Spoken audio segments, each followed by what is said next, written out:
takes a lot to complete a pass against Wade, and Dotson was up to that moment. He tried to get it to him, one-handed grab, and he walks in, back-to-back highlight plays from Dotson, and Penn State still showing some fight. Wow.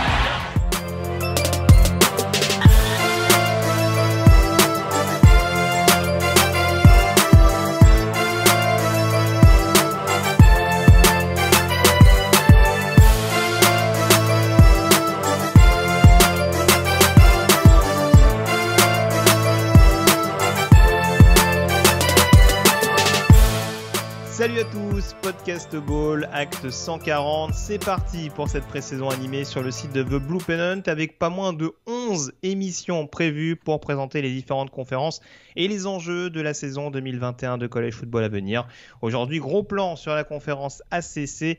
Clemson peut-il envisager un septuplé? Qui est le véritable cadre de la division costale? Florida State peut-il enfin rebondir? Toutes ces questions que je me poserai bien entendu avec le fondateur du site The Blue Pennant, Morgan Lagré. Salut Morgan. Salut Greg, bonjour à tout le monde, prêt pour ces 11 émissions. Et écoute, toute l'équipe et je crois a passé pas mal de temps pour préparer d'abord les articles sur le site et ces émissions. Donc je suis très impatient de passer ces émissions avec toi et avec tout le monde bien sûr. C'est ça, tu fais bien de le préciser parce que j'en profite au passage pour signaler que l'ordre qui a été choisi pour aborder les différentes conférences dans ces podcasts, ça tient compte des previews écrites que vous retrouvez d'ores et déjà en parallèle sur le site thebluepennant.com, histoire que tout soit fait en parallèle et que vous ayez un maximum d'informations sur une conférence au même moment, à l'oral comme à l'écrit. La conférence ACC, donc, Morgan, ce n'est pas la conférence pour une fois du champion en titre, mais c'est une conférence éminemment importante, notamment parce que c'était la conférence la plus en vue à l'automne dernier, dans le marasme qu'on a connu lié à la crise sanitaire. On revient à des classiques pour cet exercice 2021. On sait que l'année dernière, justement, la situation liée à la Covid avait perturbé un petit peu tout ça avec l'intégration plus ou moins forcée, en tout cas pour que ce soit plus pratique, de Notre-Dame au sein de la conférence. On avait donc une simple division de 15 équipes. Là, on repasse à une formule classique, deux divisions de cette formation. Et donc, on va aborder forcément la division Atlantique, puisque l'ACC, comme vous le savez, est devenue ces dernières années une chasse gardée des Clemson Tigers. Ça n'a pas changé d'ailleurs l'année passée avec le système de ranking qui avait eu la finale Notre-Dame-Clemson.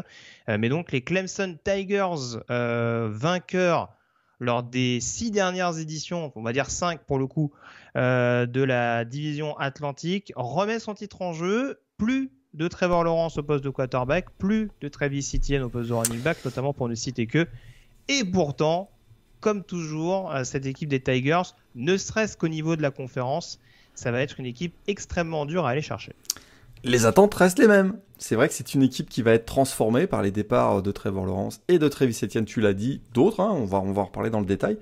Mais effectivement, voilà, les attentes sont les mêmes. C'est vrai qu'ils vont viser un 7e titre de conférence consécutif. Une 7e participation d'affilée au College Football Playoff, c'est leur objectif. C'est incroyable, c'est vraiment un incontournable Clemson. Tellement ils dominent dans la conférence ACC, ils ont quasiment un billet assuré en playoff à l'issue de chacune des dernières saisons. En tout cas, sur les 6 dernières saisons, ils ont été champions de conférence directement dans les playoffs. Ils veulent retourner en finale nationale. Attention, Clemson reste sur une contre-performance.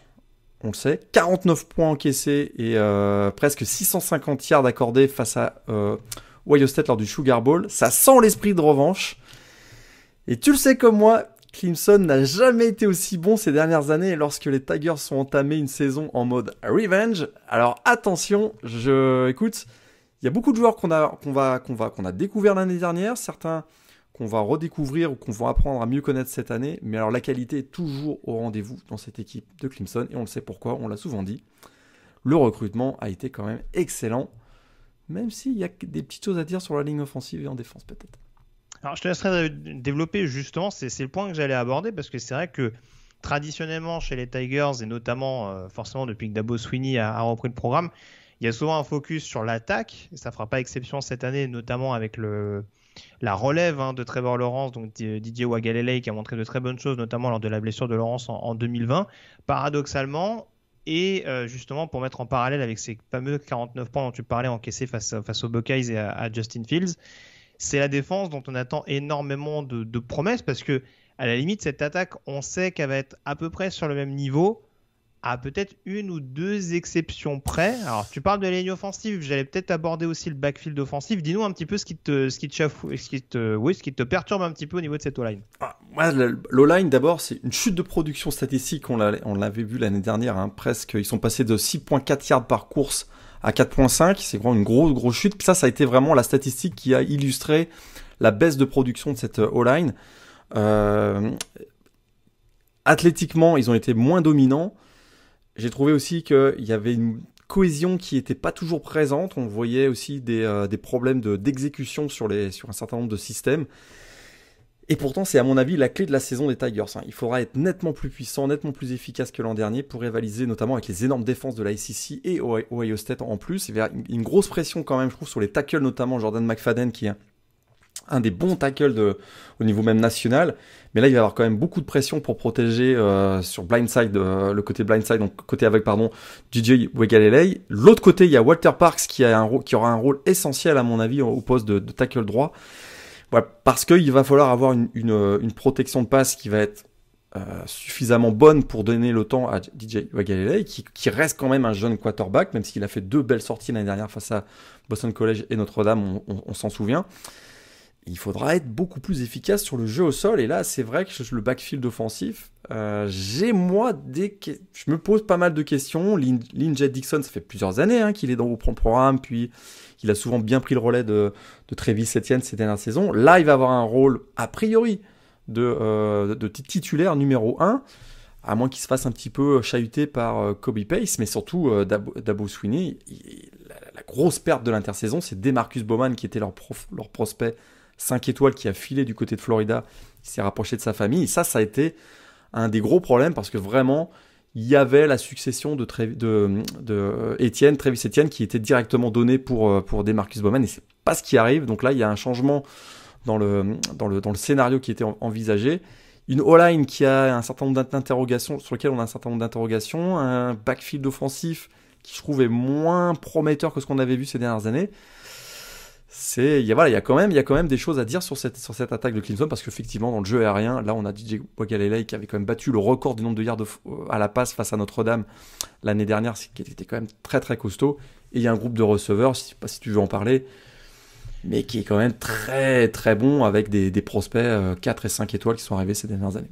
Il y a de quoi faire. Juste pour compléter sur le poste de running back, c'est vrai qu'il faudra peut-être également surveiller. Il y a une grosse hype notamment sur la nouvelle arrivée de Will Shipley. Ouais, tout à fait. Donc on a vu quelques bribes de passages intéressants, notamment lors du Spring Game.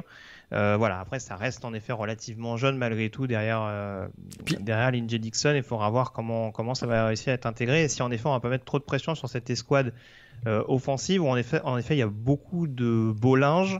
Alors il y a eu quand même des pertes significatives, on le rappelle, il y a eu les départs notamment de Cornell Powell et d'Amari Rodgers qui ont rejoint les rangs de la NFL. Au passage pour rejoindre les Packers et les Chiefs, rien que ça. Ouais. Pour le coup, on va être pas mal armé dans ces équipes respectives. Après, oui, il y a pas mal de receveurs intéressants. On espère beaucoup, bien entendu, le retour de Justin Ross, qui a eu son problème notamment. Point d'interrogation, parce qu'il reprend simplement actuellement le travail physique et il semblerait qu'on soit inquiet quand même sur parce qu'il va avoir une certaine retenue dans le jeu. C'est une blessure, on se souvient, c'était une blessure congénitale, une maladie congénitale qu'il avait, donc une fusion des cervicales. C'était quand même pas rien. Et il va y avoir cet enjeu de savoir est-ce qu'il va jouer à 100%. C'est pas gagné parce que d'ailleurs c'est jeune. Ngata, Eddie Williams et Ajou, c'est jeune. Après, ça a démontré, ce que j'allais dire. On a vu par exemple un excellent Eddie Williams la saison passée. C'est vrai. Qui a montré sur les quelques prestations, sur les quelques snaps qu'on lui a autorisé. Après, c'était une recrue au moins 4 étoiles, Eddie Williams. Encore une fois, les receveurs à Clemson, il y a une petite tradition et c'est vrai qu'on va souvent chercher des bons spécimens. En effet, Eddie Williams, Frank Ladson également. qui a notamment marqué 3 TD la saison passée. On attend le retour de Joey Ngata qui traîne pas mal en effet de petites blessures, notamment depuis son arrivée sur le campus. Justin Ross, on en a parlé. Il y a la petite interrogation Adju également, dont on aperçoit également quelques comment dire, gros potentiel. Voilà, quelques petits flashs, on va dire, depuis son arrivée. L'année passée, c'est 2 réceptions, un touchdown. Ouais, et au printemps, il a été un des joueurs qu'on a le plus vu effectivement lors de Spring Game notamment. Voilà, et j'oublie pas le poste de tight end où le retour de Braden Galloway a fait quand même pas mal de bien depuis la fin de saison 2019 et où on voit un Davis Allen notamment dans la red zone qui a été extrêmement précieux, notamment au moment de catcher des ballons dans la end zone. Donc c'est vrai que mine de rien, toutes ces composantes font que pour Wagalelei, même s'il y aura peut-être un environnement un peu hostile avec une poche un peu qui aura tendance à se rétrécir un petit peu plus rapidement que d'habitude, en tout cas, il y aura des solutions malgré tout à disposition pour éventuellement se débarrasser du ballon rapidement. Il faudra pas qu'il se blesse quand même, hein, parce que là, on a une situation bien différente des années précédentes. La blessure de Tyson Fomashan, grave blessure lors du Spring Game, fait que la QB Room, là, elle est réduite à sa plus simple expression, on va dire. Hein. C'est Wagalelei, puis derrière, il y a le walk-on Hunter Helms. À un moment donné, on s'était posé la question, est-ce que c'était pas le moment d'aller sur le portail des transferts, même si je m'interroge s'il y a encore des scholarships disponibles du côté de Clemson. Mais il faudra absolument pas que Wagalelei soit blessé pour cette saison, parce que là, il y aurait un gros problème du côté de Clemson. Hein. C'est pas comme les années précédentes où on avait généralement le titulaire affirmé, plus son backup qui était, plus son successeur en position de backup. Là, cette année, ça va être plus compliqué.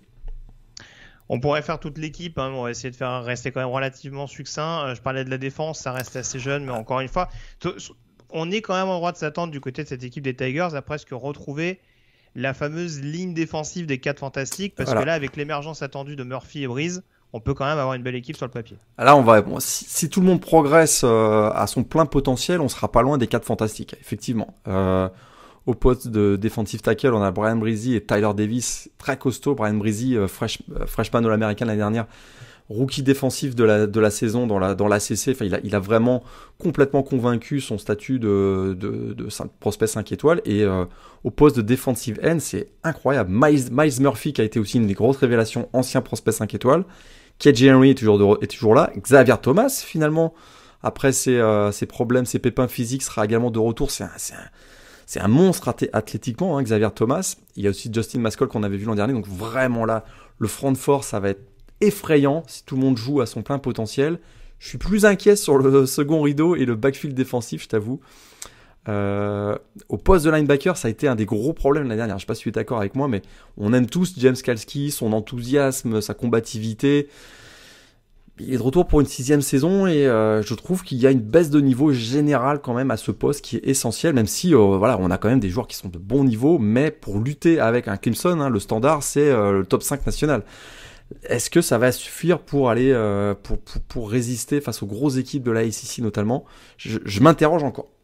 On remplace pas si facilement un Isaiah Simmons en l'occurrence, même si je trouvais que l'intégration d'un Trenton Simpson l'année dernière n'avait pas été si mauvaise que ça, très clairement.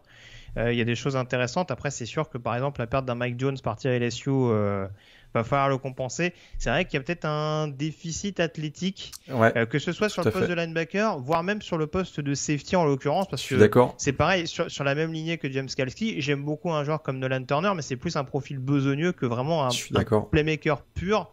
Et c'est là, en effet, où plein centre, ça peut devenir un peu plus compliqué pour Clemson une fois que le premier rideau est passé. En plus, dans une conférence ACC où le jeu au sol a l'air quand même de devenir une part assez prépondérante. On l'a vu l'année dernière avec une équipe comme North Carolina. On a des backfields qui commencent à s'étoffer un petit peu plus. Je pense au doublon d'NC State, par exemple, pour ne citer que lui. Donc c'est vrai que ça va être une petite interrogation. Autant je trouve que sur le poste de cornerback, il y a des armes qui restent largement dissuasive, hein. Ça aussi, ça reste un poste où Dabo Swinney et Brent Venables savent recruter. Mais très clairement, oui, c'est sûr que linebacker safety, c'est peut-être le petit bémol, et c'est là en effet où défensivement ça peut être exposé. Et c'est vrai, c'est sûr que Brent Venables, hein, la saison dernière, c'était pas sa meilleure défense. Hein. Pourtant, il a été prolongé, son contrat a été prolongé, même avec une revalorisation salariale. Trop de big plays accordés, on l'avait vu au Sugar Bowl notamment face à Ohio State. Donc vraiment, je m'attends à une défense plus agressive, avec davantage d'intensité physique, ce qui a manqué l'année dernière. Ce sera à mon avis la clé. Si on se retrouve avec un modèle de l'année dernière, c'est-à-dire un front fort très costaud, mais des lignes arrière qui sont un peu moins dominantes athlétiquement, j'ai peur qu'on se retrouve dans le même scénario, c'est-à-dire qu'ils vont traverser le calendrier d'ACC sans trop de problèmes. Quand ça va arriver, quand les playoffs vont arriver, ils risquent de frapper un mur, comme on dit. Surtout que leur calendrier est pas dingue. Hein. Je regardais. Non. Il y a peut-être 2 déplacements, on va dire, plus ou moins périlleux à Pittsburgh, dans une moindre mesure, et à NC State, dont on va parler dans quelques secondes. C'est à peu près les seuls vrais obstacles qu'ils vont rencontrer. Mais est-ce que ça sera rédhibitoire pour espérer remporter la division ? Ça me paraît quand même un peu... Ils sont largement favoris dans leur division. Il y a ce gros match face à Georgia, donc au kick-off game. Ils n'ont plus Notre-Dame sur leur chemin. Hein, ça, c'est quand même pas à négliger. Donc, a priori, il faudrait... À moins d'une blessure de DJ Wagalele, comme je disais tout à l'heure, qui pourrait être vraiment préjudiciable, la voie est ouverte pour Clemson jusqu'à la finale de conf. C'est ça. Alors, juste, là, encore une fois, on reste sur la perspective intra-conférence. On rappelle quand même que dans le fameux objectif d'aller atteindre les playoffs et le titre national, Clemson, c'est pas faciliter la tâche, parce qu'on rappelle pour ceux qui nous écoutent, ils affrontent Georgia en première semaine. Georgia, première semaine. Donc ça, sur une optique un peu plus vaste, on va dire, à l'échelon national, la saison peut être rapidement compromise dès la première semaine de saison régulière. En tout cas, ils risquent de cramer leur joker s'ils perdent dès la première semaine. Je pense que si derrière ils gagnent leurs 11 matchs suivants, s'ils finissent 11-1, ça va être correct, quoi. Même 12-1 s'ils sont champions. S'ils gagnent l'ACC de manière convaincante en étant invaincu, oui, c'est sûr que je ne les vois pas forcément être sortis. Mais ce sera comme c'était il y a 2 ans où il fallait constamment gagner avec la manière. Exact. Pour montrer que malgré le niveau global, et après c'est pareil, hein, ça dépendra de la manière. S'il y a des défaites contre les Bulldogs, ça dépendra de la manière dont ils perdent. À l'inverse, s'ils battent les Bulldogs, là par contre, ils se mettent dans une sérieuse position pour être assez rapidement numéro 1 ou numéro 2 national. Tout à fait. Je parlais du déplacement à NC State. On va parler dès à présent des autres gros candidats dans la division Atlantique. Alors quand je dis gros candidat, encore une fois, on met des guillemets parce que un bémol, Clemson laisse pas beaucoup de miettes à ses adversaires au niveau de la division Atlantique depuis quelques saisons maintenant. Si on reprend notamment les 3 équipes qui étaient classées derrière les Tigers la saison passée, on a donc le NC State Wolfpack, dont on avait parlé notamment lors du ranking de pré-saison que vous pourrez retrouver également sur le site de Blue Pennant ou sur les meilleures plateformes de téléchargement. Donc il y a le NC State Wolfpack, on a également les Boston College Eagles qui te sont chers, et les Wake Forest Demon Deacons. Alors on a 3 équipes qui ont pas mal de similitudes malgré tout quand on y regarde de plus près. Laquelle pour toi te paraît la plus menaçante, ou en tout cas celle qui peut progresser encore un peu plus cette année par rapport à la belle campagne qu'on a vue l'année dernière? J'essaye d'être objectif. C'est sûr que on a vu des choses vraiment intéressantes du côté de Boston College l'année dernière, puis on peut en reparler tout de suite, mais j'avoue qu'NC State, j'aime cette forme de stabilité qu'on a dans le coaching staff, notamment autour de Dave Doeren. Un recrutement intelligent, comme souvent d'ailleurs à NC State, qui passe sous le radar, comme on dit, c'est-à-dire on les néglige un petit peu, mais je trouve que souvent ils ont des très bons 3 étoiles ou pas mal de 4 étoiles finalement. C'est vraiment une équipe qui est souvent sous-estimée. J'aime leur maturité. Alors ça, c'est sûr que dans ces émissions preview, on risque de régulièrement le dire, l'expérience en raison de cette saison super senior, hein, puisqu'on a accordé une année supplémentaire à l'ensemble des étudiants athlètes, donc on va avoir beaucoup de joueurs de retour, mais j'aime quand même cette expérience. Puis j'ai l'impression qu'avec Devin Leary, leur quarterback, ils ont trouvé celui qui correspond bien au style de jeu qu'on veut mettre en avant du côté d'NC State, et autour de lui il y a vraiment, je trouve, une équipe avec des playmakers sous-estimés au poste de running back et notamment au poste de receveur, et une défense qui a vraiment le potentiel d'être vraiment fantastique, à l'image du linebacker qui est peut-être le meilleur linebacker d'ailleurs de la conférence, Peyton Wilson, un gros frappeur polyvalent, capable de faire des interceptions, vraiment sideline to sideline comme on dit. Et je trouve qu'il y a une hype, une espèce de buzz autour de NC State, et je trouve que c'est absolument légitime. Et donc on va voir comment ça va se passer cette année, mais Voilà, c'est sûr que je préférais que ce soit Boston College. Point de vue personnel, il y a des gros arguments pour Boston College, je vais te laisser la parole tout de suite, mais c'est vrai que voilà, NC State, j'ai l'impression qu'avec Devin Leary et un certain nombre d'éléments intéressants offensivement, c'est peut-être une équipe qui peut vraiment confirmer le buzz qu'on a vu l'année dernière, puis qu'ils sont finis 8-4, qui est quand même très bien avec une participation au Gator Bowl. Oui, très clairement, alors que franchement, ils n'étaient pas sur une dynamique dingue en 2019. Vraiment, NC State, c'est vrai qu'il y a des joueurs intéressants qui peuvent se révéler un peu plus. Je pense à des prospects qui étaient assez attendus. Savion Jackson, par exemple, sur la ligne défensive. On sait que sur la O-line, il y a des joueurs assez intéressants. Un Eken Ekwonu notamment, qui commence à avoir une belle cote en vue de la draft. Donc, il y a vraiment dans les tranchées, je pense que c'est une équipe qui peut se faire respecter. On a vu ces dernières années que dans la conférence Atlantique, c'était quand même quelque chose d'assez important. Boston College, oui, je vais en parler parce que c'est difficile en effet d'occulter ça parce que on rappelle que ce sera donc la deuxième saison de Jeff Hafley, si je me trompe pas, puisqu'il est arrivé la saison. Voilà, et pour sa première campagne du côté de Chestnut Hill, ça s'est pas trop mal passé, mais plutôt offensivement, paradoxalement. Même si, alors quand on regarde les statistiques, ils sont 68e attaque du pays et 60e défense en termes de points marqué et encaissé, mais c'est vrai qu'on sent plus une dynamique offensive. Enfin, en tout cas, on est presque sorti, je trouve, du jeu au sol à outrance qu'on pouvait notamment retrouver sous l'ère Steve Adazio, avec un style un peu plus spectaculaire, symbolisé bien entendu, malgré le départ du tight end Hunter Long, par cette association entre Phil Jurkovec et Zay Flowers, notamment, dont on attend énormément de choses. 9 touchdowns sur les connexions entre les deux hommes. Donc c'est vrai que ça va être un duo assez intéressant à suivre, surtout qu'il y a d'autres profils intéressants qui reviennent, Jalen Gill, CJ Lewis notamment. Alors il faudra trouver des solutions sur le jeu au sol. A priori c'est Travis Levy qui devrait être le running back à temps plein, s'il n'y a pas en tout cas de jeunes coureurs qui arrivent à reprendre le relais derrière. La ligne offensive, très franchement, je ne fais pas de soucis. Pour moi c'est une des toutes meilleures lignes du pays. Wow. Très très costaud la ligne offensive. Voilà, il y a énormément de joueurs qui reviennent, Ben Petrula, Zion Johnson, Tyler Vrabel. Il y a l'autre garde d'ailleurs qui commence à monter, c'est Christian Moangani, non, le garde également. Alec Lindström au poste de centre qui est un des meilleurs centres du pays. J'en oublie Lindström. Ouais. Mais et pour le coup, c'est vrai que cette équipe de Boston College, j'ai du mal à me dire que la défense va pas progresser avec Jeff Hafley, qui est un spécialiste défensif à la base.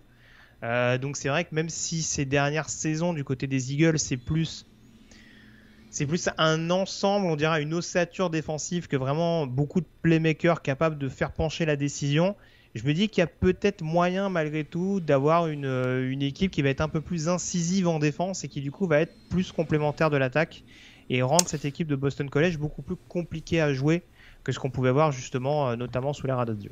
Tout à fait, et puis c'est vrai que le coordinateur défensif, Tem Lukabu, a mis son système 4-2-5 l'an dernier, a mis en place son système 4-2-5, et ça a quand même pas mal fonctionné, ils ont progressé tout au long de la saison, il y avait une inconstance, on dirait, générale.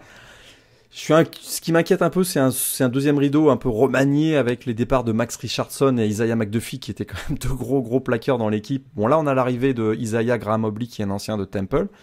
Et puis dans le backfield défensif, au poste de cornerback, de safety, j'ai hâte de voir l'ancien prospect 5 étoiles de Florida State, Jaden Lars-Woodby. Qui s'est un peu perdu, mais qui a été balancé sur pas mal de positions aussi du côté de exact. Mais je peux pas croire qu'il ait été ranké 5 étoiles par hasard. Donc il y a sûrement un gros potentiel. Est-ce que ça va fonctionner avec le duo de cornerback, donc Brandon Sebastian et Josh DeBerry.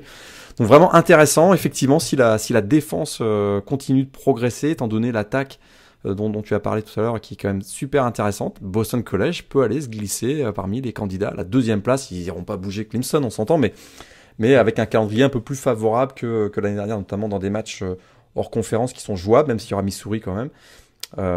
Donc écoute, ils avaient quand même embêté Notre-Dame et Clemson l'année dernière, souviens-toi. Donc oui, bien sûr. Donc il y a une équipe qui arrive plutôt en confiance avec pas mal d'expérience, donc à surveiller. Mais il y aura ce qui fait quand même pas mal de changements du côté de l'Atlantique, si tu es d'accord avec moi. NC State, Boston College, on avait plutôt l'habitude de voir Florida State et Louisville ces derniers temps, même si un petit peu moins fait FSU depuis quelques années, mais ça fait quand même du bien. Voilà, il y a un renouveau. On avait aussi vu Wake Forest il y a quelques temps qui avait fait une bonne saison. Ils ne sont pas C'est négligés d'ailleurs, les Demon Decoy cette année. Non, c'est assez homogène, mine de rien, ces dernières années. Hein. Depuis l'arrivée de Dave Clawson, ça continue de progresser très très clairement, notamment en attaque. Alors c'est vrai qu'on a beaucoup tapé sur Sam Hartman, notamment pour ce fameux bowl avec cette fin de match absolument calamiteuse contre Wisconsin. Maintenant, très franchement, s'il gagne le bowl, il n'y a pas scandale. Et la saison en elle-même de Sam Hartman, elle est quand même assez bonne. Hein. Je ne vais pas sortir toutes les statistiques, mais plus de 2200 yards, 13 touchdowns pour 5 interceptions. Je crois qu'en termes de ratio, c'est sa meilleure saison statistique. Il avait fait 16-8 en 2018, mais on va dire qu'en termes de pourcentage de déchets, c'est quand même un petit peu mieux.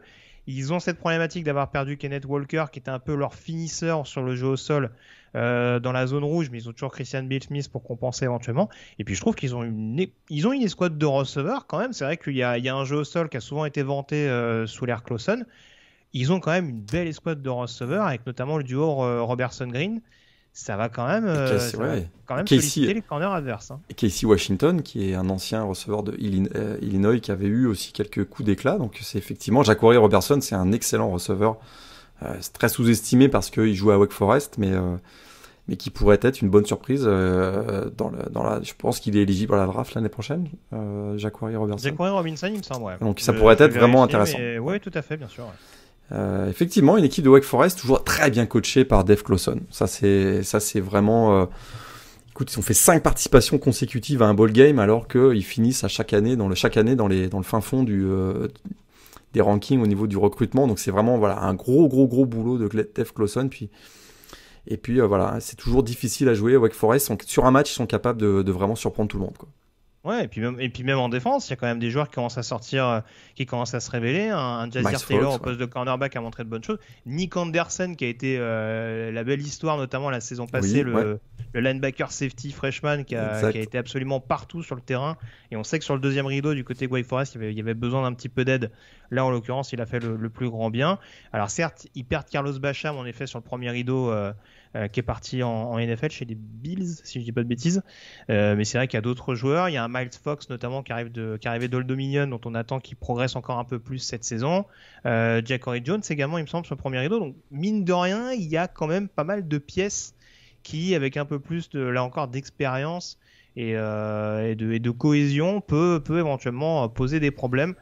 Le petit souci de Wake Forest, c'est peut-être la constance, justement, ces dernières années. Ça peut, de par ce groupe-là, arriver à compenser cette donnée-là. Et leurs 2 premiers matchs sont contre Florida State et Louisville, donc c'est vraiment intéressant. Là, ils peuvent battre deux concurrents directs dans les 2 premiers matchs à domicile, donc ils peuvent avoir un gros momentum. Finalement, fin de septembre, ils peuvent se retrouver quasiment avec un bilan de 4-1, voire 5-0, puisque leur seul match à l'extérieur, c'est à Virginia. Et là, on se retrouve dans une situation où, plus que de viser un 6e bowl consécutif, c'est la 2e place dans la division qu'on va venir chercher, quoi. C'est ça. Tu as anticipé ce que j'allais dire, mais voilà, je vais me faire plein d'amis en disant ça. Mais ouais, pour démarrer la saison, Florida State, Virginia, Louisville, Syracuse, Duke, ça me paraît pas insurmontable, hein, avec 3 matchs sur 5 à la maison. C'est insulter personne que de dire que FSU est en mode reconstruction. On va en parler tout de suite, je pense. Effectivement, c'est pas forcément mauvais de jouer FSU plutôt au mois de septembre qu'au mois de novembre, où, à mon avis, l'équipe va être bien meilleure au mois de novembre du côté des Seminoles. Écoute, on va en parler donc justement de ces 3 dernières équipes qui présentent, on va dire, le plus de points d'interrogation à l'orée de cette saison 2021 dans la division Atlantique. Donc Florida State en mode reconstruction pour... on en est à quoi? C'est la 2e saison ou la 3e saison de McNorvell, j'ai un doute. C'est la 2e saison de... C'est seulement la 2e. Hein. J'ai perdu dernière... un peu le fil avec le Covid. Ouais, la première saison était tellement compliquée, tumultueuse pour lui. Écoute, il y a eu tous les coaching staff du pays ont été frappés par la Covid, mais quand tu prends en main un programme qui est déjà bien moribond, tu peux pas rencontrer tes joueurs, il n'y a pas de pratique en groupe. On rappelle qu'il s'est mis Marvin Wilson dans la poche aussi dès son arrivée. Il s'est embrouillé en plus avec un certain nombre de joueurs. Effectivement, écoute, on fait table rase de la saison dernière, je pense. Il y a eu beaucoup de ménage qui a été fait au sein du programme de Seminoles, notamment. Pas mal de joueurs qui avaient, qu'on disait dysfonctionnels ou qui étaient un peu toxiques au groupe, qui sont partis. Donc j'ai l'impression que les bases sont un peu plus saines pour démarrer cette saison 2021 du côté des Seminoles. Mais Il y a beaucoup de choses à dire. C'est ça. Forcément, on est obligé de mettre les pieds dans le plat tout de suite. Qui comme quarterback? Parce que forcément, la grosse actualité, c'est les retours de Mackenzie Milton. On aimerait que ce soit vraiment en état de le faire, selon toi? On aimerait. Est-ce que c'est le Messi? On aimerait que la belle histoire se poursuit pour Mackenzie Milton. Donc, on se souvient ce fantastique quarterback de Central Florida qui a subi une terrible blessure en novembre 2018. On va être 13. Écoute, les spécialistes disaient que probablement, que l'option de l'amputer la jambe était quand même sur la table à un moment donné. Donc c'était quand même assez incroyable. Là, il revient après 2 ans d'un parcours formidable et d'une convalescence. On se dit, on aimerait bien la belle histoire à l'américaine, que ça se conclue par une fantastique saison. Ça reste qu'il va être quand même handicapé. Que c'est pas le même type de joueur que Jordan Travis qui avait été titulaire l'année dernière. Jordan Travis amenait comme une dimension au sol que évidemment Mackenzie Milton a priori va pas pouvoir apporter. Donc c'est pas le même type. Puis derrière, il faut pas oublier qu'au poste de quarterback, il y a aussi Purdy, le frère Purdy, qui est quand même pas à négliger non plus, qui est un ancien 4 étoiles. On n'a pas vu au spring game pour une blessure à l'épaule. Ouais. Et donc Mackenzie Milton, c'est sûr que s'il joue au niveau qui était le sien au moment où il s'est blessé, là par contre ça devient extrêmement intéressant pour FSU.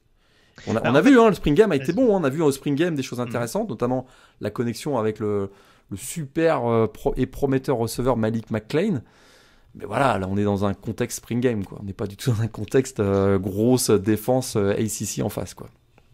Oui, non, c'est sûr. Après, ce que j'allais dire, c'est vrai que mine de rien, ce qui est intéressant avec Florida State, c'est que on sent notamment au niveau des skill players qu'il y a des solutions, mais c'est vrai qu'il va falloir. Il y a un mix intéressant, mais c'est pas pour ça que forcément t'as que des bons ingrédients, on va dire. C'est là, sur le poste de quarterback, on le disait, t'as trois personnes pour un poste en l'occurrence au minimum. J'exclus un petit peu Tate Rodemaker qui a pas non plus fait tourner les têtes la saison passée pour le peu d'expérience qu'il a eu.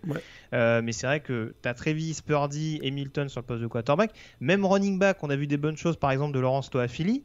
On a un Jashaun Corbin dont on attend un peu plus que ce qu'il a montré encore la saison passée. On a DJ Williams qui arrive d'Auburn.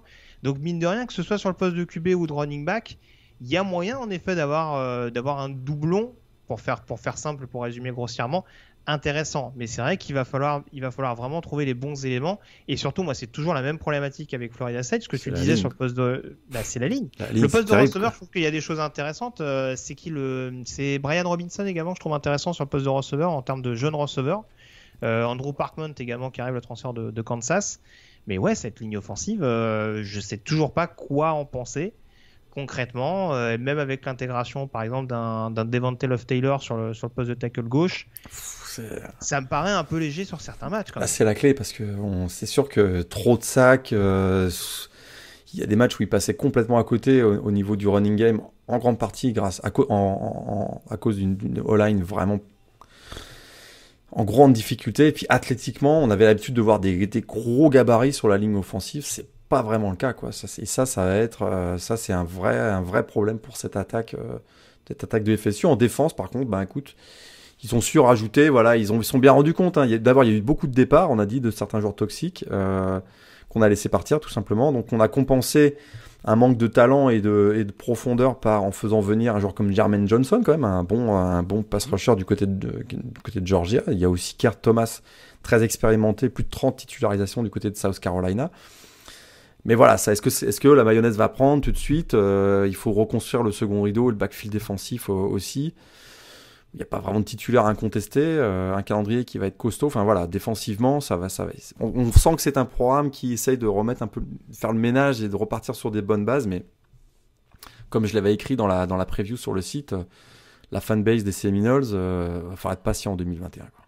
C'est ça. Après, encore une fois, ils font quoi? Ils font 3-6 sur la première année, sachant qu'encore une fois, c'est un calendrier intra-conférence. Un bilan au minimum égal, on va dire, ça me paraît quand même une progression assez notable. Voilà. 6-6, moi, je trouve que ce serait quand même pas si mal que ça. C'est dur à dire. C'est un programme qui, je crois, ils ont fini leurs 3 dernières saisons avec un bilan négatif, c'est ça? Ce qui est complètement hallucinant quand ils pensent pour le programme de FSU qui a tellement dominé pendant 35 ans. Mais voilà, il faut faire un petit pas à chaque fois. Voilà, faut revenir petit à petit. Et j'ai pas l'impression, à moins vraiment qu'on ait une histoire incroyable de Mackenzie Milton, j'ai pas l'impression qu'il soit en position d'aller chercher serait-ce que 8 victoires, quoi. Ça, j'ai du mal à croire. C'est sûr. On rappelle, trois dernières saisons, on a fait avec une fiche négative. On rappelle que la dernière saison positive, c'est en 2017, où vous avez fait 7-6, avec ce fameux match de dernière minute rajouté contre Louisiana Monroe. C'était moche. C'était moche. Et surtout que les années d'avant, c'était, quand on faisait la preview des FSU, c'était 10, 11, 12 victoires par saison. C'était ça dont on parlait, quoi. On n'était pas là à 6-6, quoi. Non, très clairement. Donc, on attend quand même une légère progression du côté de Florida State. Mais voilà, ça reste que la deuxième année de McNorvell. Et j'ai presque envie de dire, la première année et demie, si on part du principe que la saison 2020 a quand même été une année où, en effet, on l'a dit, il y a eu beaucoup de tâtonnements forcément liés à la situation sanitaire. Alors, je t'avoue, Louisville et Syracuse, je suis curieux d'avoir ton avis. Pour lequel de ces deux programmes t'es le plus inquiet? Parce que mine de rien, il y a eu des pertes assez significatives du côté de Louisville, en attaque en l'occurrence. Mais il y a eu des pertes également très importantes pour Syracuse en défense. Quel est ton avis là-dessus? Syracuse, je suis inquiet. Tu te souviens que Syracuse avait quand même fini 10-3 en 2018 quand même. Puis qu'on se disait, ça y est, Dino Babers, c'est bon, il relance le programme de l'État de New York, c'est formidable et tout. 5-7 en 2019, 1-10 l'année dernière. C'était la deuxième fois seulement depuis 1948 que Syracuse était limité à une seule victoire. Alors, c'est sûr que là, il y a eu du changement dans le coaching staff, hein. On a Sterling Gilbert qui est arrivé au poste de coordinateur offensif, si je ne me trompe pas. Tony White aussi en coordinateur défensif. On est toujours en mode run and shoot, hein, au niveau de l'attaque. Il te fait rêver, toi, Tommy DeVito, sans être méchant?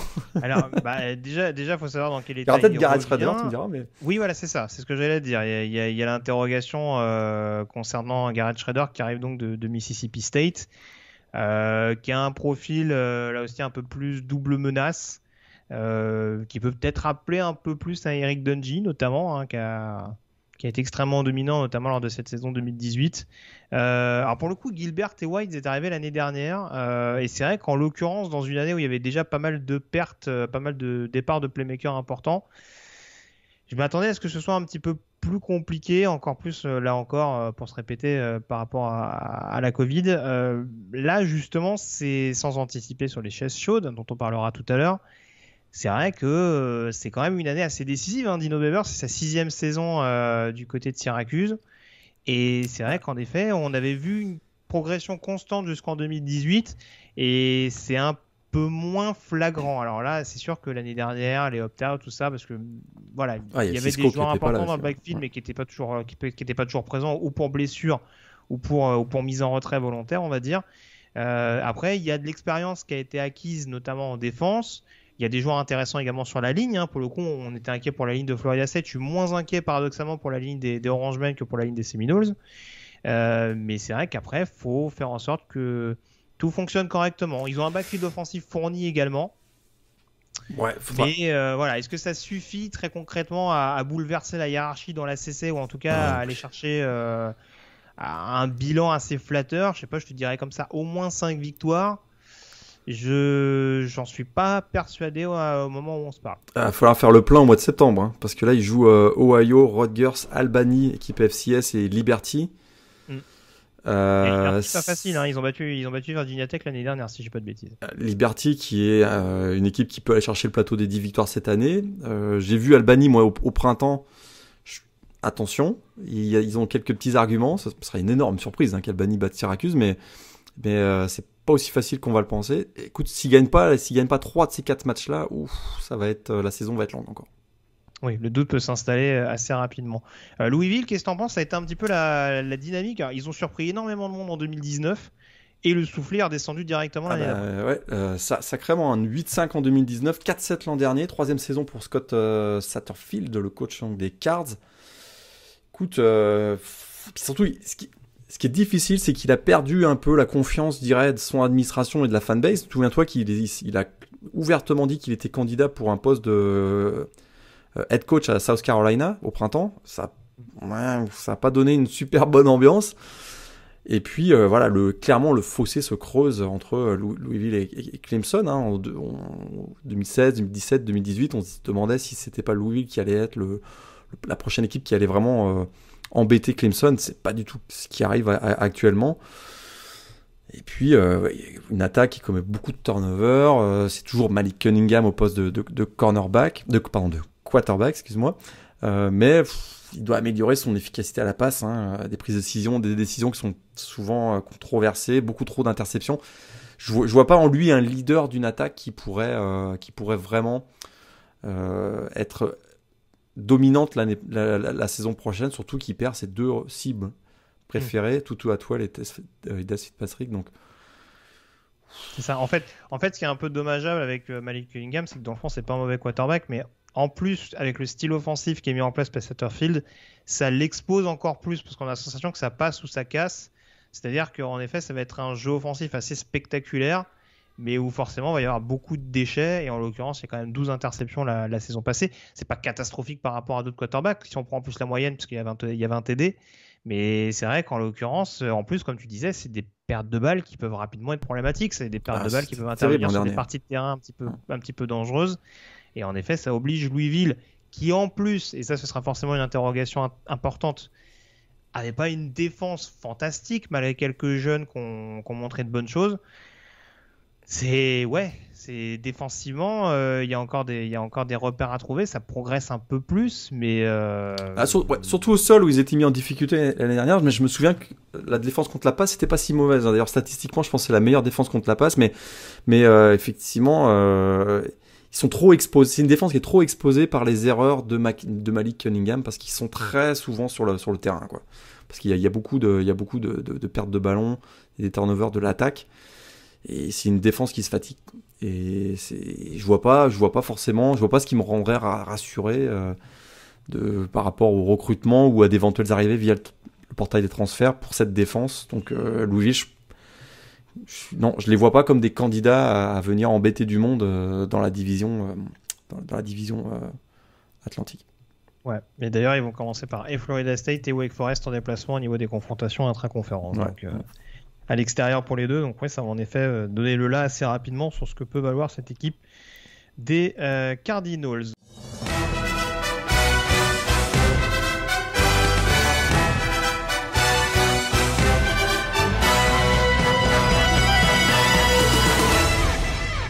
On a fait le point donc sur la division Atlantique. On va donner un petit peu notre point de vue, nos pronostics en tout cas par rapport à ça. On va démarrer avec la conférence Coastal à présent. Une conférence extrêmement disputée, 7 vainqueurs différents, on va dire plus ou moins lors des 7 dernières éditions. En tout cas, il y avait la formule à 14 équipes, sans prendre en compte le Notre-Dame Clemson de la saison passée. Du coup, on remet les compteurs à 0 cette année et on va savoir qui peut potentiellement retrouver Clemson, disons-le tout de suite, en finale de conférence. En tout cas, Miami, meilleur bilan de la saison passée. On sait qu'ils ont été longtemps parmi les principaux protagonistes à justement disputer cette finale de conférence ACC avec une fin d'exercice un peu plus compliquée, notamment un match contre North Carolina qui avait laissé pas mal de traces défensivement. Cette équipe de Miami, elle arrive avec pas mal de doutes, notamment au poste de quarterback. Qu'est-ce que toi, tu en attends à titre personnel ? C'est ça. Les espoirs des Canes vont reposer sur l'état de santé de celui qui est vraiment le métronome de l'attaque, Derek King. C'est sûr que rupture du ligament du genou lors du ball game, incertain pour la reprise de la saison d'ailleurs, parce qu'il aura retrouvé toutes ses aptitudes athlétiques, parce que c'est vraiment, c'est un quarterback qui mise beaucoup sur ses aptitudes athlétiques. C'est un bon passeur, il a une bonne lecture de jeu, c'est pas forcément son point fort, son point fort, ça va être sa capacité à gagner des yards au sol en même temps, donc vraiment à garder les défenses adverses toujours sur le qui-vive avec sa capacité à gagner des yards au sol. S'il retrouve sa forme de 2020, tout est possible pour Miami. Je trouve que c'est vraiment bien adapté au système, on l'avait dit dans le top 25, c'est super bien adapté au système de Rhett Lashlee, et il sera quand même relativement bien entouré dans le jeu aérien. Charleston Rambo qui arrive d'Oklahoma, Mike Harley qui est toujours là, Dee Wiggins, des playmakers au sol, mais voilà, il va falloir que lui produise. Si c'est pas le cas, ça va être compliqué pour Miami. Oui, très clairement. Après, oui, c'est vrai qu'il y a un casting assez intéressant. Alors, on a vu en effet lors du Spring Game qu'il y avait quand même des freshmen capables d'assurer l'intérim. Alors, je parle pas forcément contre Alabama en ouverture, mais là, encore une fois, on reste sur une perspective intra-conférence, sans savoir exactement quand est-ce qu'il est susceptible de revenir King. Mais c'est vrai que Tyler Van Dyke, et encore plus, je trouve, Jake Garcia, ont montré des choses intéressantes au printemps dernier. Et ça peut peut-être titiller Manny Diaz d'avoir un aperçu un peu grandeur nature de ce que peut donner The U post-D.I. King dans ce début de saison régulière, même si bien entendu il ne faudra pas se louper d'entrée pour se mettre dans une situation assez inconfortable du côté de Miami. Je mettrais pas un trou freshman face à Alabama la première semaine.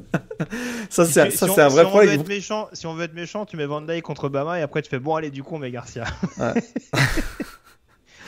Ou tu recrutes DeAndre François. Ouais, d'accord. C'est ça. Pour se faire démolir, puis après c'est bon. Non mais voilà, parce que après du coup première confrontation intra-conférence, c'est 5e semaine contre Virginia. Mais c'est vrai que si on prend une logique plus nationale, alors il y a Alabama en ouverture, Michigan State dans une moindre mesure, il y a Appalachian State en 2e semaine et Michigan State derrière. Un cadeau. Michigan State qui est un peu plus en dedans, mais en effet qui sera pas une équipe à prendre à la légère non plus. Ils affrontent Virginia en 5e semaine. Après c'est North Carolina en 7e semaine. Et NC State derrière à domicile. C'est pas évident quand même comme calendrier, je trouve. Hein. Non, on rappelle qu'ils vont jouer à Florida State quand même. Ouais, tout à fait. Histoire de le préciser, hein, on avait fait un Rivalidé là-dessus, ouais. Mais bon, c'est moins animé que ces dernières saisons, mais bon, en l'occurrence, voilà, ça peut valoir le coup d'œil. En attendant, ouais, du côté de Miami, ça va être un gros point d'interrogation. Après, pour avoir fait la preview écrite sur le site, il y a du talent comme d'habitude absolument partout. Ouais, ça c'est certain. Paradoxalement, en défense, c'est plus sur le pass rush que j'ai des inquiétudes. Mais c'est quand même rare des pass rush qui sont pas performants avec Manny Diaz. Donc je me dis que malgré cette casquette dont on avait parlé, cette double casquette de head coach coordinateur, je pense quand même qu'il y a 2-3 quarterbacks adverses qui vont être secoués sur certaines rencontres. Ouais. En plus, ils sont tellement costauds à l'intérieur de la ligne, avec Jonathan Ford, Nesta Silvera, qui sont quand même des très très gros joueurs sur le run stop, mais qui sont capables aussi de mettre la pression. Il y aura peut-être la sensation du dernier recrutement, le 5 étoiles Leonard Taylor, qui va peut-être jouer. Ça peut libérer un peu les off the edge, comme on dit, sur les extérieurs. Ça peut compenser un petit peu, mais effectivement, le poste et la responsabilité du pass rush, c'est une petite interrogation. Je parle du pass rush, mais le poste de linebacker, depuis le départ notamment de Shaquille Quaterman, souffre beaucoup à avoir un mec performant. Hein. Exactement. Par contre, c'est plutôt blindé à mon avis, je trouve, sur le backfield défensif. On risque d'avoir encore pas mal la turnover chain de sortie, à mon avis.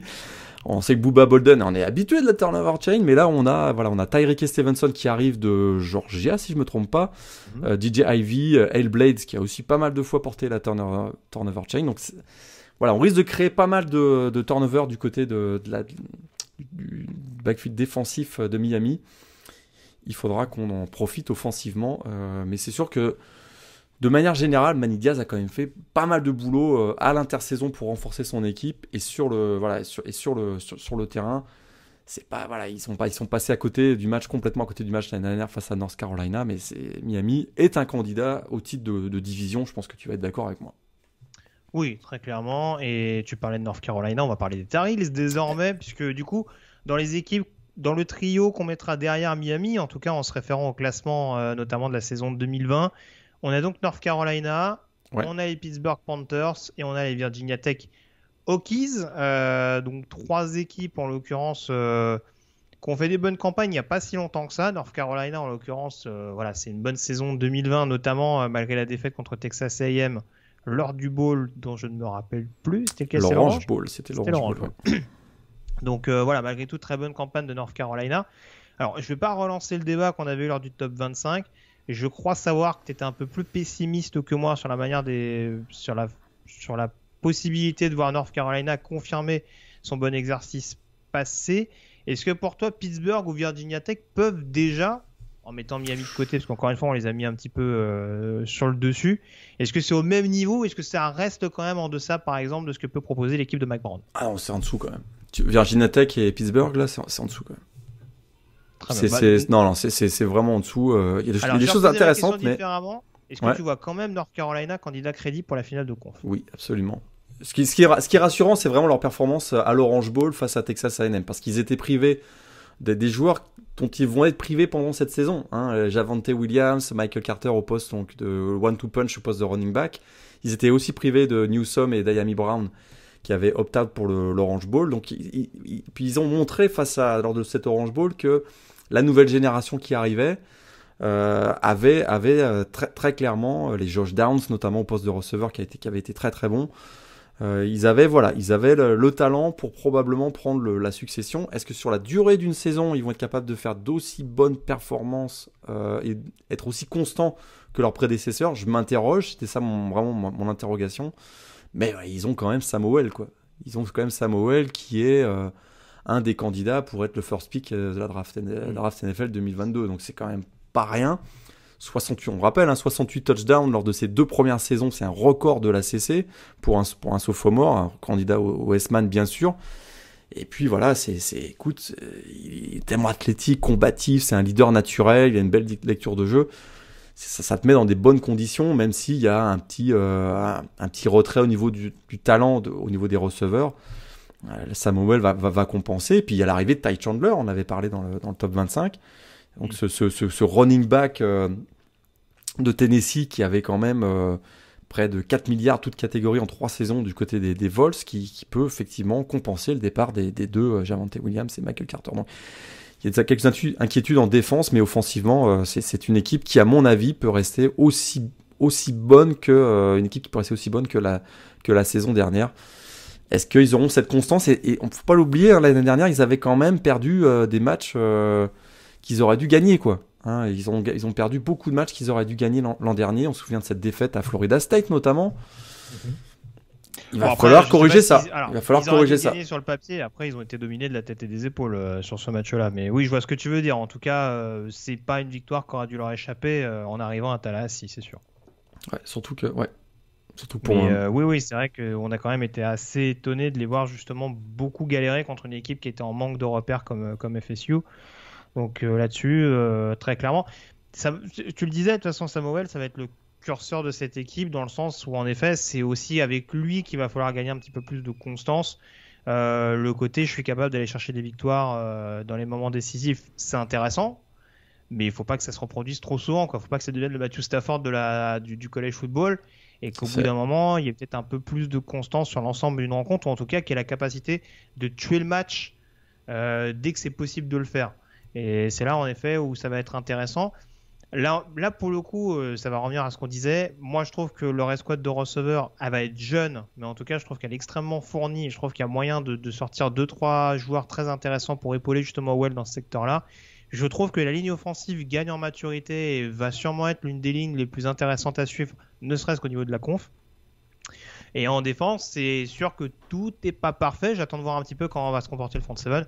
Après, leur backfield défensif, je trouve que sur le papier, il a quand même sacrément de la gueule. Franchement, ne serait-ce que sur le poste de cornerback, des Kyler McMichael et Tony Grimes, dont on attend énormément de ce duo-là, Storm Duck, dont on avait parlé aussi. Je pense que sur le poste de corner, il y a quand même de quoi faire tourner les têtes. J'aime beaucoup Trey Morrison également, qui est capable lui aussi d'être un playmaker dans des moments décisifs. Donc, je te rejoins, tout n'est pas parfait. Il va falloir éventuellement rectifier le tir pour vraiment être capable de mettre une pression constante et encaisser moins de points. Parce que c'est vrai que l'année dernière, il y a eu quand même des rencontres où ils ont pris des wagons et des wagons. Je crois qu'il y a eu 44 points à Virginia, 53 contre Wake Forest. Enfin, c'est quand même des scores assez boursouflés pour une équipe qui entend être assez dominante. Maintenant, ouais, je pense que sur la défense contre la passe, je pense que ça va être une équipe qui va être très très compliquée à aller chercher. Et c'est aussi ça qui, en effet, me les fait mettre en prétendant très crédible pour la finale de conférence. Pittsburgh et Virginia Tech, du coup, à qui vont tes faveurs? Virginia Tech, c'est intéressant. Virginia Tech, Justin Fuente, il est sous pression, on s'entend là. C'est pour deuxième saison négative l'année dernière en 5 ans. Alors que la dernière, je crois, remontait à 1992, si je l'avais bien noté. Donc, il est un peu sous pression quand même. C'est un peu maintenant ou jamais pour lui. Il y a une grogne de la fanbase aussi. Ils vont jouer soit assez rapidement. Ils vont jouer North Carolina, West Virginia et Notre-Dame lors des 5 premières semaines de la saison. Donc, on va assez vite savoir quel est le niveau réel de cette équipe de Virginia Tech. Ils ont besoin de plus de constance en attaque. C'est sûr que la OL aussi, la ligne offensive, Ça n'avait pas été toujours extraordinaire l'an dernier, malgré la présence de Christian D'Arisso. Donc là, ils l'ont plus. Ça risque d'être un peu... c'est un gros point d'interrogation pour moi là-dessus. Alors, ils avaient un excellent jeu au sol l'an dernier. C'était un des top 10 national. Mais il y a eu des départs. Il y a eu le départ de Hendon Hooker, Quincy Patterson qui avait peu joué l'an dernier, ou pas du tout même l'an dernier. Khalil Herbert qui est parti aussi. Là, on va avoir une attaque un peu new look et ça, c'est ce qui m'intéresse. On a Braxton Burmeister qu'on avait vu en fin de saison dernière, qui était solide en fin de saison dernière. On a au poste de running back, il y a quand même un peu de talent. Le junior Jalen Alston, il y a des receveurs qui sont intéressants. Le prospect NFL au poste de Titan James Mitchell. Donc c'est vraiment... j'ai hâte de voir comment ça va se passer pour l'attaque qui sera un peu new look, je trouve. Ça avait été difficile défensivement. Il y a du potentiel dans cette équipe, ils recrutent quand même pas si mal que ça. Mais ce qui avait été une des surprises l'an dernier, c'est la défense contre la passe qui avait été inhabituellement horrible pour une équipe, pour un programme de Viti qui généralement est plutôt bon contre la passe. Il y a eu un peu de circonstances aussi. Il y a eu quelques blessures et il y a eu des opt-outs. Ça c'est vrai que ça les a pas forcément aidés. Il y a des suspensions, des blessures et des opt-outs. Ouais, c'est vrai. On attend un sursaut de cette défense. Ouais, c'est ça. Alors moi, ce qui m'embête un peu avec Virginia Tech, là encore pour avoir fait la preview, Burmeister, il y a du potentiel, mais très très fragile quand même. Il est fragile, ouais, tout à fait. Voilà, c'est un peu ce qui m'embête. Je crois que c'est 3 blessures en 3 ans, donc là en effet, il y a beaucoup moins de profondeur que ce qu'il pouvait y avoir, notamment ne serait-ce que la saison dernière. Après, oui, il y a du talent partout et je pense que la défense, notamment, a largement les moyens de relever un petit peu la tête, ne serait-ce que sur la ligne défensive, avec notamment un Armor et Barno qui va être je pense, la star de cette escouade. Malgré tout, même s'il y a du talent sur le backfield, je parlais de Chamari Conner notamment. C'est pas Chamari Conner, je confonds à chaque fois, c'est Jermaine Waller, pardon, qui était blessé et qui revient. Ouais. Chamari Conner, il est plus central, mais en l'occurrence, oui, il y a énormément de pièces intéressantes dans cette équipe de Virginia Tech. Si je mets en parallèle Pittsburgh, pour le coup, Kenny Pickett, c'est pas fabuleux, c'est moins qu'on puisse dire. Maintenant, même s'il y a un potentiel un petit peu moindre que Burmeister, on a vu sur certaines séquences qu'il était quand même capable de faire avancer son équipe. Je pense que du côté des Panthers, sa collaboration avec notamment Jordan Addison va être extrêmement suivie. Plus de 660 yards pour le receveur freshman la saison passée, donc désormais sophomore, et 4 touchdowns à son actif. Il y a peut-être quelques interrogations sur le poste de running back. Faut peut-être essayer de trouver un petit peu plus de consistance. Un vrai coureur numéro 1 en l'occurrence. Ils ont perdu beaucoup de monde en défense aussi, les Panthers. La fameuse ligne défensive qu'on vantait avec le départ de Patrick Jones, de Jalen Twyman, qui n'a pas joué l'année dernière. J'oublie Rashad Weaver au poste de linebacker. J'avais pas son prénom. Rashad Weaver, c'est vrai que là, en l'occurrence, même sur le backfield, ils ont perdu quelques joueurs importants. Je pense à Paris Ford, Jason Pinnock pour ne citer que. Damar Hamlin aussi. Donc Damar Hamlin. Beaucoup de départs quand même.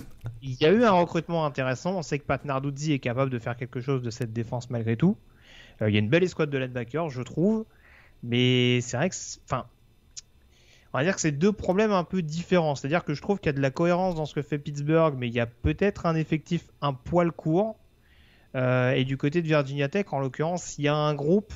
Mais ouais, c'est peut-être là en l'occurrence, c'est peut-être le fait de trouver une certaine cohérence, ne serait-ce qu'offensive, qui moi m'interroge un petit peu plus. Pour moi, ils vont vivre et mourir avec le duo Pickett-Jordan Addison. Je vois qu'il y a beaucoup trop d'interrogations autour, beaucoup de départs, la perte de leadership. Si ça fonctionne bien, et ça a parfois très bien fonctionné entre Kenny Pickett et Jordan Addison, c'est une équipe qui va rester dangereuse. Mais je trouve t'as tout bien résumé. Ils ont un calendrier pas évident. Ils jouent à Tennessee en 2e semaine. Ils se déplacent aussi à Georgia Tech, Virginia Tech. Ils sont UNC, Clemson et North Carolina State aussi. Je pense que ça va être une bonne équipe qui peut finir à 6-6, mais non, ils pourront pas. J'ai pas l'impression qu'ils vont venir chatouiller. C'est ce que j'ai mis dans les pronostics. Ah, ok. C'est bien, c'est rassurant. Bon, tu me donneras ton avis peut-être sur Virginia Tech tout à l'heure. On termine avec les 3 derniers du chapeau dans la division costale. Virginia, Georgia Tech et Duke. Virginia, champion de division, on le rappelle, c'était en 2019. Titre Oui, champion de la division Coaster en titre. C'est vrai, on a tendance à s'y perdre. Mais en effet, bon, le soufflet là encore est un petit peu retombé l'année passée, même si on n'a pas vu que des mauvaises choses de la part des Cavaliers lors de la dernière campagne, notamment au poste de quarterback. C'est surtout le début de saison qui avait été mauvais l'an dernier, hein. 1-4, oui. Mais ils finissent 4-1. Donc, c'est ça, il y a eu quand même un sursaut d'orgueil intéressant, et bon, Comendeno n'est pas le premier venu non plus, donc il y a, je pense, quelque chose d'intéressant à aller chercher avec ce groupe-là. Après, pour qui t'es le plus optimiste et pour qui tu serais le plus pessimiste dans ce trio-là entre les Cavaliers, les Yellow Jackets et les Blue Devils? Bah moi, plutôt optimiste, on s'entend, hein. Ah, attention, vas-y. Pas pour aller jouer même un ball game, ça risque d'être compliqué. Mais je dirais Virginia. Moi, j'ai toujours été j'ai toujours été impressionné par Branko Mendenhall. Sa capacité vraiment à maximiser le talent de ses joueurs, on va dire. Et puis Brennan Armstrong, quarterback double menace, ça correspond bien au jeu des Cavaliers. Donc écoute, c'est sûr qu'il y a un problème de ball security aussi pour lui, mais de manière générale, voilà, c'est une équipe qui je suis assez intéressé. On va voir comment va être utilisé Keaton Thompson aussi, l'ancien quarterback de Mississippi State. Je crois qu'il va bouger plutôt côté receveur ou running back. Donc ils ont quelques joueurs intéressants. Il y a Jelani Woods aussi, je pense, qui est arrivé, le tight end l'ancien de Oklahoma. Donc ouais. Ils ont perdu des cibles. Hein. Il y a Tony Polian et Terrell Jana, je crois, qui sont partis. Mais c'est vrai que Billy Kemp, par exemple, dans le slot, a montré de bonnes choses. Ouais. Lavelle Davis aussi est de retour. En défense, c'est sûr qu'ils ont perdu 2 linebackers qui étaient un peu l'âme et le cœur de l'équipe, là, Zen Zandier et Charles Snowden. Mais voilà, ils ont le retour eux, ils ont été bien aidés par les super seniors, hein, ce qu'on appelle les super seniors, donc c'est les deuxième années de seniors. Et je suis plutôt, je suis plutôt optimiste pour eux, on va dire. Je suis moins optimiste, je t'avoue, pour Duke. Ouais, c'est un peu le souci. Duke, David Cutcliffe. Changement de quarterback. Ouais, ça devient 2-9 l'an dernier. C'est la plus mauvaise saison de David Cutcliffe. Est-ce qu'il serait pas en train de faire les saisons de trop avec David Cutcliffe? Mais non, il attend l'arrivée de Arch Manning. Tu crois? Histoire d'avoir fait le trio. T'imagines Arch Manning qui signe à Duke? Ah bah écoute, vu les noms qu'on entend, c'est sûr que ça ferait tomber ça ferait tomber certains de leurs chaises. Ouais. Voilà, Duke, c'est un programme qui est sur la pente descendante, quoi. Très clairement. Ils ont 4 défaites à 48 points. On peut s'arrêter sur On peut s'arrêter là, c'est. Ouais, écoute, mais j'essayais de regarder qu'est-ce qui peut nous rattacher à une lueur d'espoir, mais. Alors, juste pour info, les stats de Gunnar Holmberg, qui est donc pressenti pour être le quarterback titulaire cette année. C'est 18 sur 25 sur la saison entière, hein, attention, parce que la majeure partie du temps c'était donc Chase Bryce qui a transféré à Appalachian State.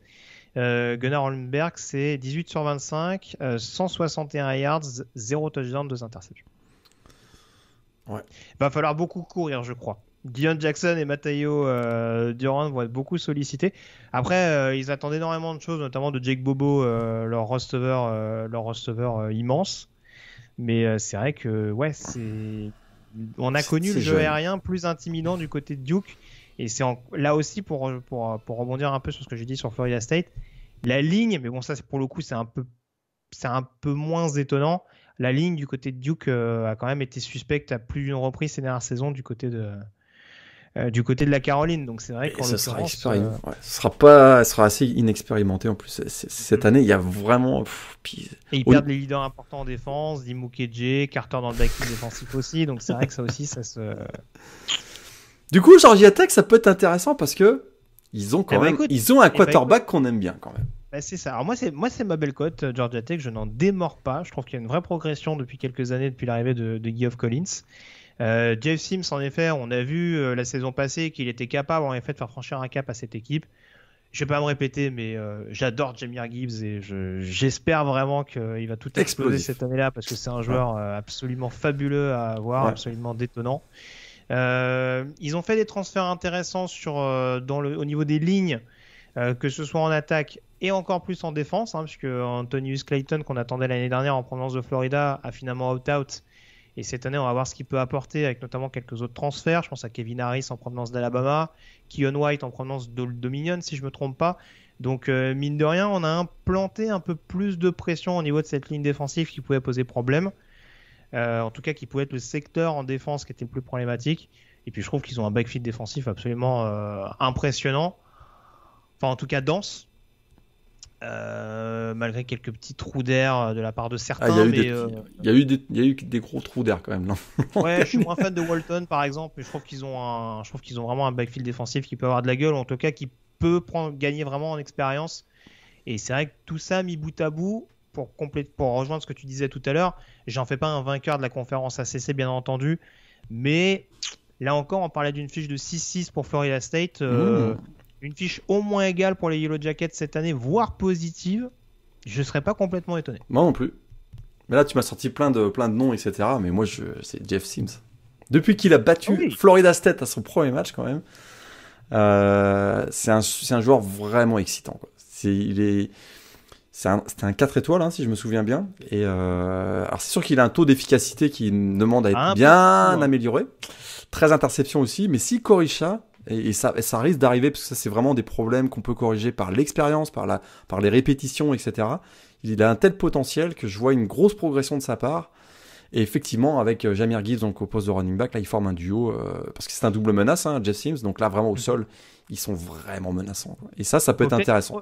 Faut peut-être qu'ils trouvent des cibles quand même du côté d'Atlanta. C'est peut-être le bémol, surtout qu'il me semble qu'ils ont perdu Malachi Carter, si je dis pas de bêtises. Je crois qu'il est capable de s'envoyer ses ballons et de capter les passes aussi. Oui, sûrement. J'ai parlé de Carter, il y a surtout Jalen Kemp, leur tight end, je crois, qui a été drafté en avril dernier.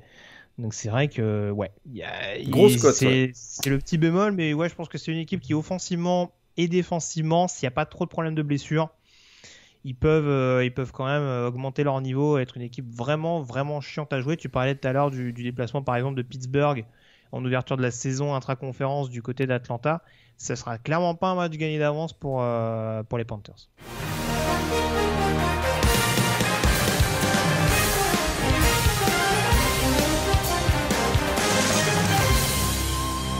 Ça va donc nous amener, Morgan, sur la rubrique des chaises chaudes. Vous l'attendez avec impatience. Alors pour le coup, je me suis pas amusé à sortir 3 noms, même si j'ai quelques petites idées dans ma tête. Qui est, pour toi, le coach qui a le plus chaud aux fesses, disons-le clairement, à l'orée de cette saison 2021 dans la CC? Justin Fuente, Virginia Tech. Évidemment. Tellement tu parlais de David Cutcliffe, mais c'est vrai que les enjeux sont pas les mêmes, en tout cas la pression locale est pas du tout la même. Tellement sur la sellette à l'issue de la saison dernière que son directeur athlétique a été obligé d'organiser une conférence de presse pour annoncer qu'il ne va pas virer le coach. C'est quand même assez rocambolesque. Alors on sait que le buyout pour le virer était tellement, de toute façon, trop élevé la saison dernière en pleine période de rigueur budgétaire, donc c'était à cause de la Covid, donc c'était sûrement pas le moment. Écoute, le bilan est 38-26. Alors on peut dire, wow, c'est pas si mal que ça, mais c'est pas du tout à hauteur des standards qui avaient été ceux de Frank Beamer, notamment du côté des Hokies. Mais c'est seulement 19-18 lors des 3 dernières saisons, quoi. Donc puis ça grogne sévèrement, quoi. Là, vraiment, on peut pas se satisfaire du côté des Hokies de terminer 3e, 4e de la division Coastal. On vise le titre, point, quoi, de la division, et on vise la finale de conf. Et au niveau du recrutement, c'est pas tout à fait... ils sont pas dominants comme ils l'ont été, notamment en défense ces dernières saisons. Voilà, pour moi, c'est le joueur qui est sur la chaise chaude. Le coach, excusez-moi, qui est sur la chaise chaude, excusez-moi, pour aller à l'aube de cette saison dans la CC. Ouais, t'as tout dit, il y a quand même trop de saisons négatives. Même si on veut occulter un petit peu la saison 2020 de par son caractère très spécial, c'est vrai qu'il y a beaucoup de saisons un peu en dents de scie ces dernières années, alors que justement... on a presque l'impression qu'il a bien surfé sur ce qu'il a récupéré du côté de Blacksburg, et puis derrière, en effet, la machine s'est un peu plus grippée. En effet, tu le disais, que ce soit d'un point de vue recrutement ou d'un point de vue tout simplement organisation, schéma. Voilà, on a l'impression que tout n'est pas extrêmement cohérent du côté de Virginia Tech, et encore plus, au-delà du simple bilan, c'est en effet la manière qui pose question, dans le sens où il y a des défaites qui font un peu tâche. Je ne vais pas remonter trop loin, mais c'est vrai qu'il y a notamment une déculottée à Old Dominion il n'y a pas si longtemps que ça. Old Dominion, quoi. Je veux dire, voilà, ça situer à peu près, je pense qu'on n'a jamais autant parlé d'Old Dominion dans un podcast. Mais en l'occurrence, c'est une équipe qui avait vraiment mis à mal Virginia Tech. Et j'en parlais également tout à l'heure, il y a ce fameux revers contre Liberty à domicile la saison dernière, même si les Flames ont montré de bonnes choses en 2020.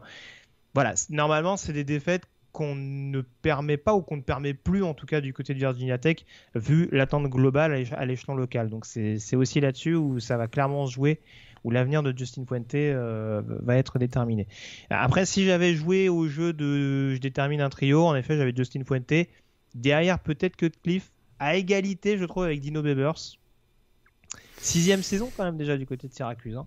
Tout à fait. Donc c'est vrai qu'on peut trouver des circonstances atténuantes. Syracuse, c'est pas forcément l'équipe qu'on attend au sommet de la CC. Surtout quand on sait dans quel état était le programme quand est arrivé Babers. Hein.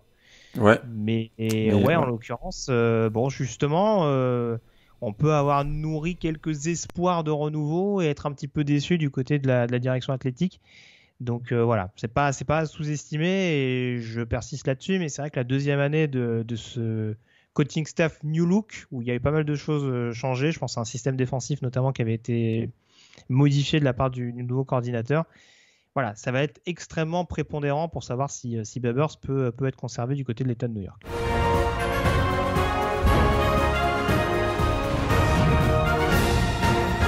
On passe à présent, Morgan, au pronostic. Quelle est pour toi la finale de conférence ACC? Alors, écoute, Clemson dans l'Atlantique, je pense qu'on... Voilà. J'ai pas mal hésité. Débarrassé. Je mets Clemson dans la CC Atlantique, bien entendu. Et dans la Coastal, North Carolina joue à domicile contre Miami, si je me trompe pas. C'est ce qui m'a fait pencher du côté de North Carolina. Essentiellement. Donc je vois Clemson, North Carolina. Alors moi je suis très embêté parce que North Carolina, je te rejoins, j'ai vu aussi qu'ils recevaient Miami. Maintenant si je prends un peu plus de recul par rapport au calendrier, je vois le reste du calendrier beaucoup plus clément pour The U. Et à l'inverse, je vois North Carolina par exemple avoir des déplacements piégeux. Je parlais de Georgia Tech tout à l'heure, je surveillerai le déplacement à Atlanta.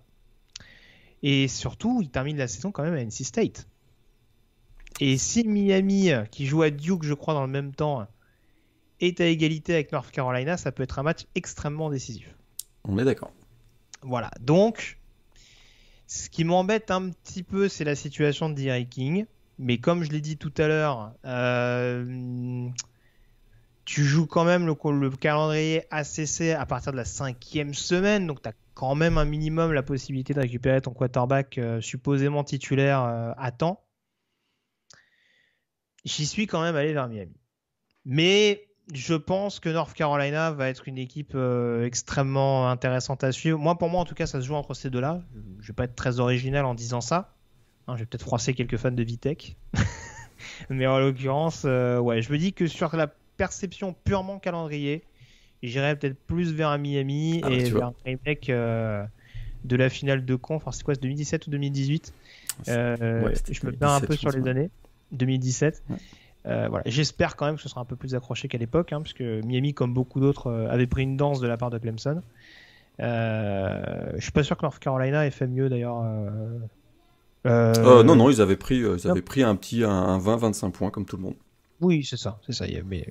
Mais c'était pas avec Mac Brown à l'époque, c'était avec Larry Fedora. Si j'ai bonne mémoire. Ce n'était pas avec Mac Brown. C'était Marquise Williams, je crois, le quarterback, non C'était déjà trop ouais, donc là, ils avaient vraiment une chance de gagner quand même. Il est taquin. Mac Brown, on n'en a pas beaucoup parlé dans ce podcast ACC, mais Mac Brown, c'est quand même le vieux sorcier de la ligue. C'est quand même un avantage certain, je trouve, dans la gestion du groupe et dans l'expérience. C'est pas non plus à négliger en faveur de North Carolina. Tout à fait. Et on va le supporter, ne serait-ce que pour le voir danser à la fin des matchs. Oui. Ça vaut toujours le détour. Juste au passage, qu'on parle de la CC et que c'est un peu dans l'actu, on rappelle quand même que UNC est au cœur de l'actualité, notamment par rapport à la question du droit d'image, qui est beaucoup d'actualité au pays de l'oncle Sam. Tout à fait. Ils ont très récemment, ils ont été les premiers dans ce Carolina à faire un licensing groupé qui va permettre aux étudiants athlètes de collectivement obtenir des gains en vertu donc des nouveaux règlements sur le droit à l'image. Donc d'abord c'est une excellente nouvelle pour pouvoir attirer des recrues, ça c'est certain. Et puis c'est un pas de plus en avant vers ce que certains attendent depuis très longtemps. C'est ça. C'est-à-dire un certain jeu vidéo, parce qu'effectivement on sait que eSport ne fera pas des accords individuellement avec l'ensemble des joueurs, mais s'ils ont à négocier avec un représentant des joueurs, c'est une autre question. C'est ça. Ouais, ça a longtemps été le problème notamment. Donc oui, là en l'occurrence, ça peut avance. Faire appel d'air et en effet accélérer le processus, puisqu'on sait que c'est quand même plus que dans les tuyaux ces derniers mois. Et on parle de l'ACC, j'ai une petite pensée quand même à Cam Akers. Pour Cam Akers, qui a subi une grosse blessure et puis c'est dommage. Et je m'en excuse, on n'a pas parlé en l'occurrence sur Virginia Tech. On espère bien entendu pour Wilfried Penney, tight end français du côté de Blacksburg. Tout à fait. Voilà. Là en effet, pour avoir suivi, il y a de la concurrence. C'est toujours un peu le problème avec les Français. Ils doivent toujours en faire plus que les autres. Années, et puis ils tombent beaucoup, je trouve, sur des groupes assez fournis. Et du côté de Virginia Tech, au-delà de James Mitchell. Donc tu l'as dit tout à l'heure, il y a quand même un gros potentiel, ne serait-ce que pour être first team All ACC conférence. Il y a quand même derrière, je trouve, une profondeur assez intéressante. Je pense à Nick Gallo par exemple. C'est des joueurs qui vont être compliqués à aller chercher. Il va falloir être extrêmement polyvalent et voilà. On faut voir bien entendu le meilleur à Wilfried Penney, même si ça s'annonce pas simple. On peut aussi voir ça du côté positif. Il va beaucoup apprendre et ça va favoriser son développement d'être d'abord dans une situation de concurrence et en plus de jouer avec des joueurs aussi talentueux, puisque James Mitchell c'est un prospect NFL. Donc pour lui, pour son développement personnel, c'est quand même super intéressant. Mais effectivement, est-ce qu'il aura une position qui va être favorable pour jouer beaucoup dès cette année? Ça, c'est ce qu'il va falloir gagner pendant le camp le fall camp. Tout à fait. Merci encore Morgan d'avoir été en ma compagnie pour cette preview de la conférence ACC. On se retrouve dans quelques jours, à peine, pour parler de la conférence américaine, le groupe of 5, les previews battent leur plein donc sur le site de Blue Pennant et sur le podcast Ball. On se retrouve donc pour la deuxième édition d'ici là, passez une excellente semaine avec plein de rencontres NCA au programme. Salut à tous. Salut à tous.